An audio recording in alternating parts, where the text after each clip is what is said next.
अगर हमें ऐसा लगता है कि हमें अगर हमारी इनकम बेसिक एग्जाम्पशन लिमिट से कम है तो हमें आईटीआर फाइल करने की जरूरत नहीं है। लेकिन आप जानते हैं कि अगर हमने कुछ ऐसे खास ट्रांजेक्शन्स किए हैं तो आप डिपार्टमेंट की नजर में आ सकते हैं। इन परिस्थितियों में आपके लिए आईटीआर फाइल करना एक विकल्प नहीं, एक जरूरत बन जाता है। हेलो दोस्तों, मेरा नाम है सीए प्रतीक अग्रवाल और मैं आज आपको उन्हीं खास ट्रांजेक्शन के बारे में बताने जा रहा हूं। चलिए स्टार्ट करते हैं फिर। अगर आपका करंट अकाउंट है और आपने उस करंट अकाउंट में 1 करोड़ या उससे ज्यादा जमा किया है, चाहे आपका एक अकाउंट हो चाहे एक से ज्यादा अकाउंट हो, सबका मिलाकर अगर आपका टोटल डिपॉजिट जो हुआ है वो 1 करोड़ रुपए से ज्यादा का डिपॉजिट हुआ है, तो आपके लिए आईटीआर फाइल करना जरूरत बन जाता है, चाहे आपकी इनकम बेसिक एग्जाम्पशन लिमिट से कम हो। अगर आपका सेविंग अकाउंट है आपका बैंक में और आपने उसमें 50 लाख रुपए से ज्यादा जमा किए हैं, चाहे एक अकाउंट में या एक से ज्यादा अकाउंट में मिलाकर जमा किए हैं, तो आपके लिए आईटीआर फाइल करना जरूरत बन जाता है। अगर आपने फॉरेन ट्रेवल किया है, अगर आप विदेश यात्रा पर गए हैं और आपने 2 लाख रुपए या उससे ज्यादा के इस विदेश यात्रा पर खर्च किए हैं, तो आपके लिए आईटीआर फाइल करना जरूरत बन जाता है। अगर आपने अपना इलेक्ट्रिसिटी बिल का पेमेंट किया है और उस बिल का अमाउंट पूरे साल में 1 लाख रुपए से ज्यादा है, तो आपके लिए आईटीआर फाइल करना जरूरत बन जाता है।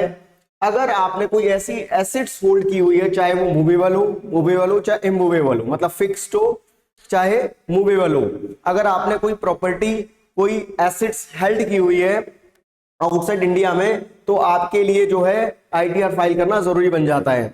इसी तरीके से अगर आपको कोई फाइनेंशियल इंटरेस्ट है किसी एसेट्स में जो इंडिया के बाहर लोकेटेड है, तो आपके लिए आईटीआर फाइल करना जरूरी हो जाता है। अगर आप किसी ऐसे अकाउंट की साइनिंग अथॉरिटी हैं जो अकाउंट इंडिया के बाहर खुला हुआ है, यानी आउटसाइड इंडिया खुला हुआ है किसी बैंक में, अगर आप उस अकाउंट के साइनिंग अथॉरिटी हैं, तो आपके लिए आईटीआर फाइल करना जरूरत बन जाता है।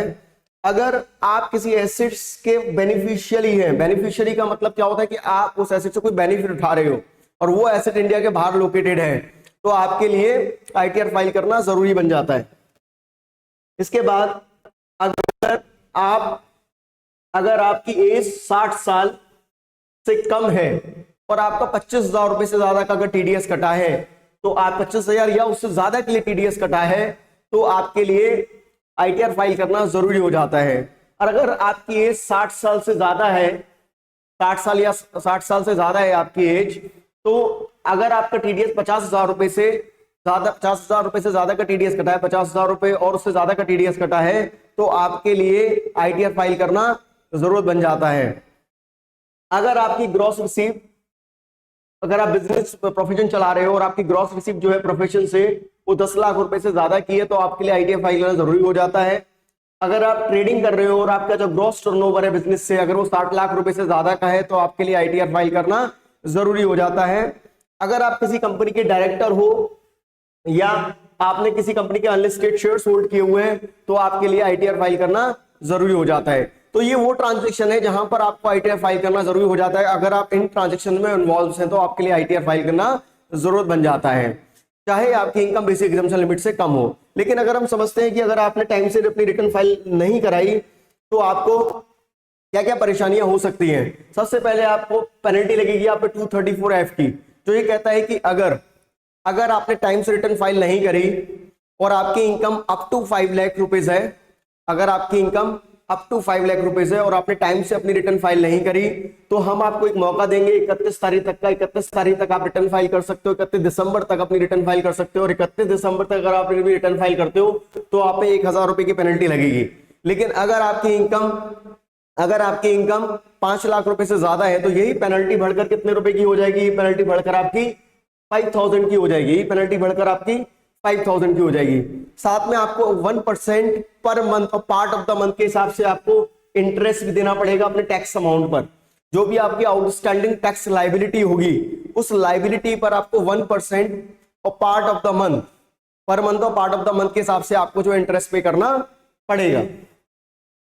दूसरा, जितना आप डेली रिटर्न फाइल करेंगे उतना ही आपको रिवीजन करने के लिए टाइम कम मिलेगा, ठीक है ना।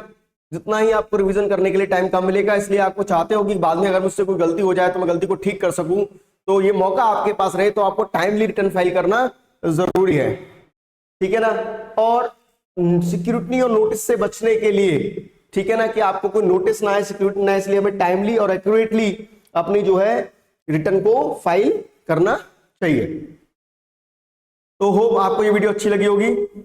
अगर आपको मेरी वीडियो अच्छी लगी हो तो प्लीज सब्सक्राइब करें हमारे चैनल को और आगे ही ऐसे वीडियो मेरी देखती रहें। Thank you.